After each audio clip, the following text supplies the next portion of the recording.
Hello friends, welcome back your medical channel M I medicine info. दोस्तों, आज बात करेंगे दर्द की, सूजन की, इन्फ्लामेशन की। यूरिनरी ब्लैडर में जो कि दर्द हो जाता है, इन्फ्लामेशन होती है, सूजन होती है, यूरिन में जलन होती है, तो इस कंडीशन को बोलते हैं सिस्टाइटिस। चलिए अब इसकी बात करते हैं। In medical terms it is also called cystitis. Medical भाषा में सिस्टाइटिस कहते हैं। It is a medical condition in which patient has pain and swelling in urinary bladder. यह मेडिकल अवस्था में होती है जिसमें मरीज के यूरिनरी ब्लैडर में दर्द और सूजन होता है। देखिए, यूरिनरी जो ब्लैडर है, पेशाब की जो थैली है, उसमें दर्द होता है, सूजन होती है, इन्फ्लामेशन होता है, यूरिन में जलन होती है, उसे सिस्टाइटिस कहते हैं।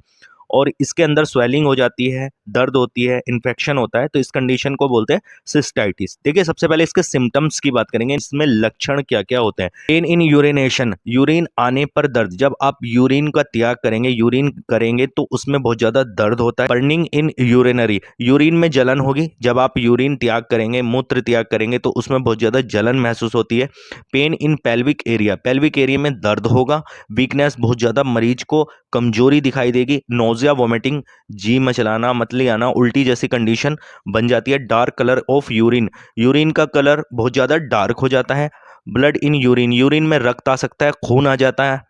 पस इन यूरिन, यूरिन में मवाद भी आने लगती है। फीवर, हल्का फुल्का बुखार भी इसमें बन जाता है। तो ये इसके लक्षण होते हैं, इसमें ऐसे सिम्टम्स दिखाई पड़ते हैं। अब इसको देखते हैं कि इसके कोजेस क्या क्या हैं, यानी कारण क्या क्या होते हैं इसके होने के लिए। तो ई कोलाई जीवाणु, सबसे मेन इसका जो कारण होता है वो ई कोलाई जीवाणु की वजह से होता है, बैक्टीरिया की वजह से होता है, जो कि ई कोलाई बैक्टीरिया बोला जाता है। अनहाइजेनिक, साफ सफाई ना रखना, इस कंडीशन की वजह से भी यूरिनरी ब्लैडर में इन्फेक्शन, सूजन और इस तरह की कंडीशन बन सकती है। तो ये इसके रीजन होते हैं। यूज पब्लिक टॉयलेट, अगर आप पब्लिक टॉयलेट बहुत ज़्यादा इस्तेमाल करते हैं, कहीं बाहर रहते हैं, जॉब करते हैं, और आप के यूज में बहुत ज्यादा पब्लिक टॉयलेट आप लाते हैं, उस वजह से भी यूरिनरी ब्लैडर में इन्फेक्शन बन सकता है। हिस्ट्री ऑफ यूटीआई, पुराना कोई यूरिन का रोग, यानी पुराना अगर आपके यूरिन में इन्फेक्शन चलता आ रहा है, तो इस वजह से भी ये कंडीशन बन सकती है। लॉन्ग टाइम यूज कैथेटर, लंबे समय तक कैथेटर का इस्तेमाल करना, जैसे हॉस्पिटल में पेशेंट एडमिट रहता है, इसी वजह से कैथेटर को बार बार चेंज किया जाता है, तो कैथेटर की वजह से भी यूरिन में किसी तरह की प्रॉब्लम हो सकती है। यूरिनरी ब्लैडर में इन्फेक्शन, इन्फ्लामेशन, सूजन आ सकती है। डायबिटीज, यानी मरीज को मधुमेह है, शुगर की समस्या है, इसकी वजह से भी आ सकता है। किडनी स्टोन, किडनी में अगर पथरी है, तो इस वजह से भी यूरिनरी ब्लैडर में सूजन, इन्फ्लामेशन हो सकती है, जिस कंडीशन को बोलते हैं हम सिस्टाइटिस। तो सिस्टाइटिस की मैंने कॉज बताए, कारण बताए। अब बात करते हैं डायग्नोसिस की। मरीज का डायग्नोसिस कैसे करना है, कैसे पता चलाना है, ठीक है ना। मेडिकल हिस्ट्री, मरीज की मेडिकल हिस्ट्री को चेक करना पड़ेगा। मरीज ने क्या खाया है, क्या पिया है, कहाँ पे टॉयलेट यूज किया है, किस तरह से प्रॉब्लम्स आ रही हैं, तो मेडिकल हिस्ट्री लेनी पड़ेगी। फिजिकल एग्जामिनेशन, मरीज का भौतिक अध्ययन करना पड़ेगा, क्या प्रॉब्लम हो रही है, क्या दिक्कत आ रही है पेशेंट को, सारी फिजिकल एग्जामिनेशन करना पड़ेगा। सिम्टम ऑफ डायग्नोसिस, यानी डायग्नोसिस करना पड़ेगा सिम्टम्स के आधार पर, क्या प्रॉब्लम्स हो रही हैं, यूरिन में जलन आ रही है, यूरिन में पस आ रही है, इस तरह के सिम्टम्स देखने पड़ते हैं। अल्ट्रासाउंड करा सकते हैं, सोनोग्राफी करा सकते हैं, उसमें देखा जा सकता है कि यूरिनरी ब्लैडर की क्या अवस्था है, सूजन है, इन्फ्लामेशन है, कितनी पेशेंट को प्रॉब्लम हो रही है। एक्सरे फॉर स्वेलिंग, स्वेलिंग के लिए, सूजन देखने के लिए एक्सरे भी करवाया जा सकता है। यूरिन आरएम, देखिए एक टेस्ट है, ये बहुत जरूरी होता है, कंपलसरी होता है।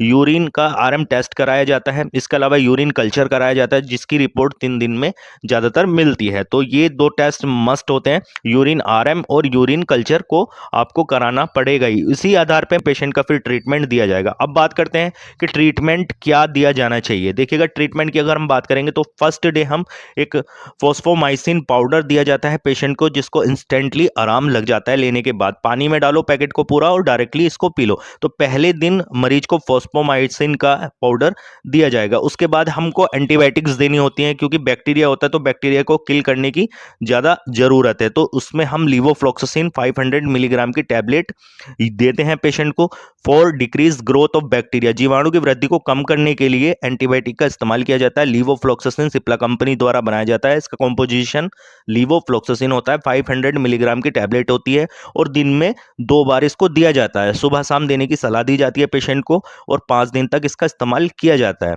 ठीक है ना। अब नेक्स्ट अब बात करते हैं, सपोज करिए ये इन्फेक्शन ज़्यादा है, स्वेलिंग ज़्यादा है, बैक्टीरिया की ग्रोथ ज़्यादा हो रही है, तो ये काम नहीं करेगी। इसके अलावा तो हम कौन सी टैबलेट का यूज़ कर सकते हैं? फाइनल ओजेट की टैबलेट दी जाएगी जिसके अंदर कॉम्पोजिशन है लीवोफ्लोक्सासिन 500 मिलीग्राम और निडाजोल 200 मिलीग्राम होता है। इसके अंदर दो कॉम्पोजिशन होते हैं। अगर आपके लीवोफ्लोक्सासिन 500 मिलीग्राम पेशेंट पे काम नहीं कर रही है तो ऐसी स्थिति में हमको डोज को बढ़ा के देना पड़ेगा, जिसमें ऑर्निडाजोल भी साथ में कॉम्बिनेशन एक्स्ट्रा हो जाता है, तो इसको देना पड़ता है।